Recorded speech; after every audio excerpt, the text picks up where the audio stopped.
Good evening छात्रों। और offline में भी हम आपको टेलीविज़न का जो पंचम पेपर है उसका ये लास्ट चैप्टर है।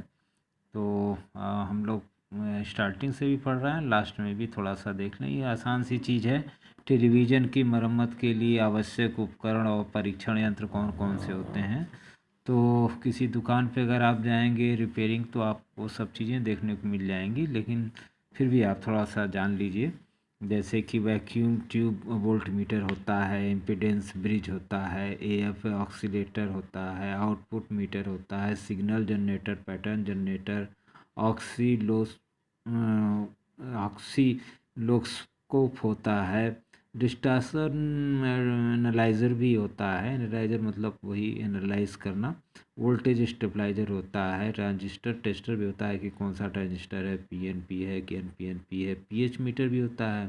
तो आप जानते हैं आरओ वाटर आप पीते हैं 7 का, तो वो पानी का पीएच मीटर रहता है।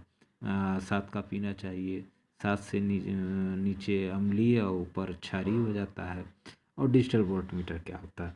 तो ये अक्सर सवाल में पूछा जाता है कि औजार उत्पन्न बताइए, इनका उपयोग बताइए, कार्य बताइए, यही सब पूछते हैं। तो जैसे कि वैक्यूम ट्यूब क्लीनर क्या है, तो वैक्यूम ट्यूब क्लीनर का काम है ये कि ये सामान्य वोल्ट मीटर से वोल्टेज तो बिल्कुल ठीक माप नहीं सकती, क्योंकि यह स्रोत में कुछ ना कुछ करंट अवश्य ले लेता है। तो इसलिए इसका जो है कुछ त्रुटि इसके अंदर ज़रूर रहेगी। और इसका कार्य एक तरह से देखें तो ट्रायोड को कंट्रोल ग्रिड से कट ऑफ बायस पर रखा जाता है। अतः जो है इस इसका इनपुट रेजिस्टेंस अनंत होता है। तो शून्य इनपुट के लिए यंत्र का आउटपुट आपका जो है अगर शून्य होता है, तो जब इस इनपुट में एसी अथवा डीसी वोल्टेज दिया जाता है तो निगेटिव साइकिल के लिए तो ये आउटपुट शून्य रहता है, क्योंकि निगेटिव वोल्टेज ग्रिड बायस के मान को और बढ़ा देता है जो पहले ही कट ऑफ पर थी। तो इसे एनोड सर्किट में लगाया जाता है और मिली एमीटर सीधे ही वोल्टेज मान प्रदर्शित करता है। पैनल कंट्रोल्स में भी है, तो इसमें वोल्टेज रेंज कंट्रोल और शून्य समायोजक ऑन ऑफ स्विच होता है। इम्पीडेंस ब्रिज में अगर आप देख लें तो इम्पीडेंस ब्रिज से जैसे इसके नाम से ही ज्ञात है कि व्हीट स्टोन आपको ब्रिज मैंने पढ़ाया था, इस सिद्धांत पे आधारित है ये। मतलब Z1/Z2 Z3/Z4 इसके द्वारा रेजिस्टेंस, कैपेसिटेंस, इंडक्टेंस और इम्पीडेंस का मापन किया जाता है। तो ये भी इसका भी रहना ज़रूरी है। और इसका कार्य यही है कि ब्रिज सर्किट में दो टर्मिनल पर एसी इनपुट दिया जाता है और दूसरे उससे पोटेंशियोमीटर को घुमाकर ऐसी स्थिति में सेट किया जाता है कि मिलीमीटर शून्य विक्षेप दिखाए। तो उस समय आपकी संतुलित अवस्था में आपका इम्पीडेंस रहेगा। और इस सूत्र में वही आप निकालेंगे Z1/Z2/Z3/Z4। ये होता है एफ ऑक्सीलेटर होता है। इसका भी आप एक तरह से कार्य देखें तो यह लोकल ऑक्सीलेटर से पैदा की गई एक एफ करंट का एम्प्लीफिकेशन ये करता है। करंट का एम्प्लीफिकेशन करके और ड्राइवर एम्पलीफायर और फिर आउटपुट पावर एम्पलीफायर द्वारा किया जाता है। फिर एफ सिग्नल को आउटपुट टर्मिनल से जोड़ दिया जाता है। तो इसका वही है कि अल्टरनेटर द्वारा 3 से 4 किलोहर्ट्ज़ से अधिक फ्रीक्वेंसी एसी पैदा करना अव्यावहारिक हो जाता है। तो उसी के लिए ऐसा एक यंत्र एफ ऑक्सीलेटर है आपका। और इसका उपयोग भी आप देख लें तो इस यंत्र के साथ आउटपुट मीटर अथवा वैक्यूम ट्यूब वोल्ट मीटर की भी आवश्यकता होती है। आउटपुट मीटर अगर आप देखें तो आउटपुट मीटर का भी एक कार्य है कि ये आउटपुट मीटर इसमें निम्न एसी वोल्ट प्राय 0 से 10 वोल्ट को नापने की व्यवस्था तथा ट्रांजिस्टर सर्किट की सहायता से की जाती है। और यह यंत्र एक तरह से आपका एएफ इनपुट एसी वोल्टेज देने पर पॉजिटिव हाफ साइकिल काल में इनोड करंट और कलेक्टर करंट को प्रभावित होता है। इसके परिणामस्वरूप सर्किट में लगी डीसी मिलीमीटर में विक्षेप मिलने लगता है। पैटर्न जनरेटर भी है मॉड्यूलेटेड और अनमॉड्यूलेटेड जो आपके प्रकार के आरएफ रेडियो फ्रिक्वेंसी के सिग्नल को पैदा करता है, और ये सिग्नल जनरेटर और सर्विस ऑसिलेटर भी कहलाता है। और इसके कार्य भी वही हैं कि यदि केवल जो है उच्च कोटि के अंत में एम्पलीट्यूड और फ्रिक्वेंसी दोनों प्रकार के मॉड्यूलेशन की व्यवस्था इसके अंदर होती है, और इसका कार्य वही यदि केवल कैरियर आउटपुट चाहिए तो एएफ ऑक्सीलेटर स्टेज को सर्विस कंट्रोल के साथ कट ऑफ बायस स्थिति में कर दिया जाता है।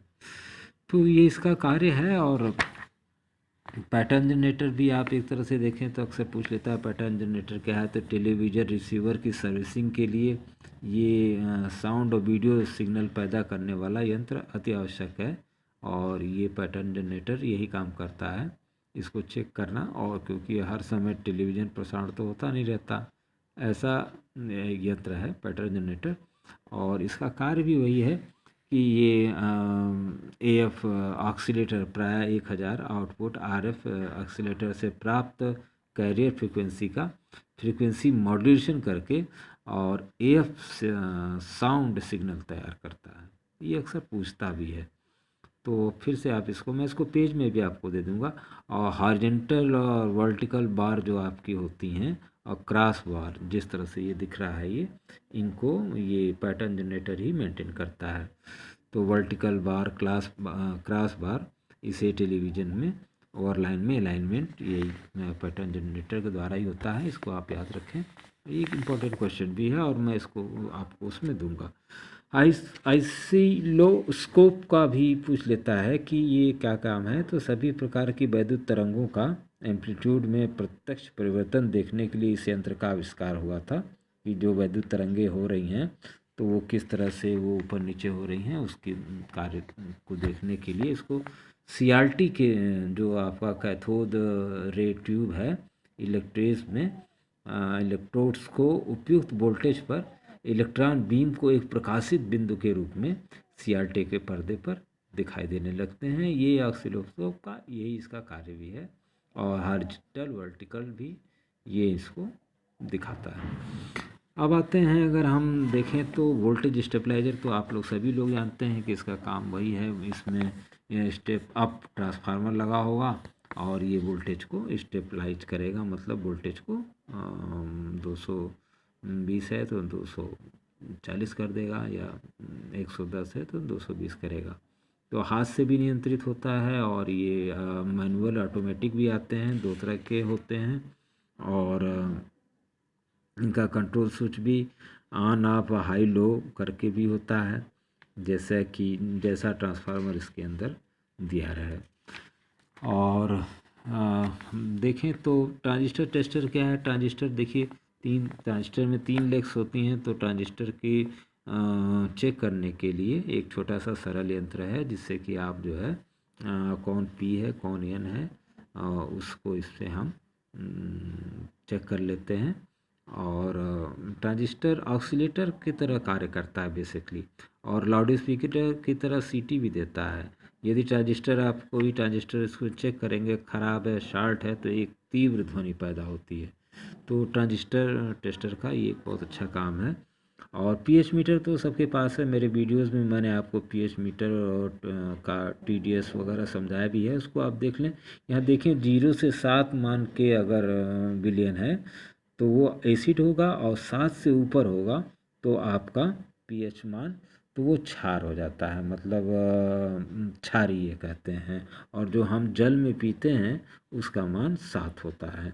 इसी को आप देखते होंगे, लोग 7 दिखा के आपको बेच देते हैं पानी, जबकि उसके अंदर वो क्या है किसी को नहीं पता। और डिजिटल वोल्ट मीटर पूछ देगा, तो जो वोल्ट मीटर डीसी अथवा एसी वोल्टेज का मान संख्या के रूप में दर्शाता है वो डिजिटल वोल्ट मीटर कहलाता है। इसकी रेंज भी 1 माइक्रो वोल्ट से 100 वोल्ट 1000 वोल्ट तक है, और यथार्थता मतलब उसका प्लस माइनस बहुत ही कम है, 0.005। मतलब अगर 100 बता रहा है तो सोचिए 0.005 मतलब 0.505 एरर हो सकता है उसमें। और इनपुट रेजिस्टेंस 10 मिली ओम, रेजिस्टेंस का मात्रक मिली ओम होता है मिली। तो इसी तरह से इसमें अभ्यासी प्रश्न भी आपसे पूछ लेता है, पैटर्न जनरेटर का काम क्या है, सिग्नल जनरेटर से आउटपुट सिग्नल्स कैसे प्राप्त होता है, और आदर्श मोड मीटर अति उच्च रेजिस्टेंस के होते हैं। मैं इसका उत्तर भी आपको इसमें देता हूँ। और इम्पीडेंस ब्रिज की संरचना समझा दीजिए, आउटपुट मीटर से आप क्या समझते हैं, और फिर हस्त नियंत्रित स्टेबलाइजर और स्वनियंत्रित से आप क्या समझते हैं, पैटर्न जनरेटर का ब्लॉक डायग्राम बनाइए। तीनों आपको बनाया ही आपने, सिग्नल का और पैटर्न का भी। तो पैटर्न का कार्य और सिग्नल का कार्य, वही कार्य और संरचना को आपको देना है। और पीएच वोल्ट क्या है, पीएच मीटर। और इस तरह से ये एक छोटा सा ही क्वेश्चन है, इसके उत्तर भी जो है आपके इधर के यहाँ पे दिए हुए हैं, इनको भी मैं आपको व्हाट्सएप में कर देता हूँ, ताकि आप इसको आराम से पढ़ें। और क्लास में चूँकि आ ही रहे हैं तो कन्फ्यूजन जो भी हो वो आप दें। अब ये पीछे से ही मैं इसको ले लेता हूँ।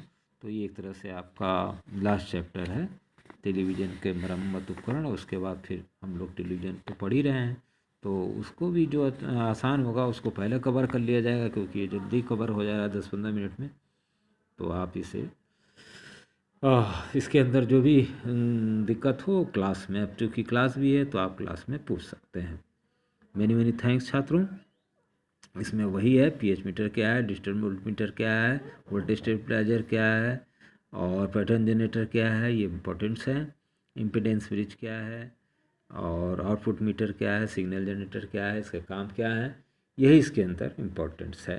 और 1-2 नंबर क्वेश्चन, मतलब 1-2 क्वेश्चन तो रहेंगे ही रहेंगे, आप मान के चलिए। तो थोड़ा सा इसको आप ध्यान से देख लीजिए और क्लास में आइए तो और क्लियर हो जाएगा। वीडियो से तो खैर जो हो रहा है सो हो ही रहा है। Many thanks again.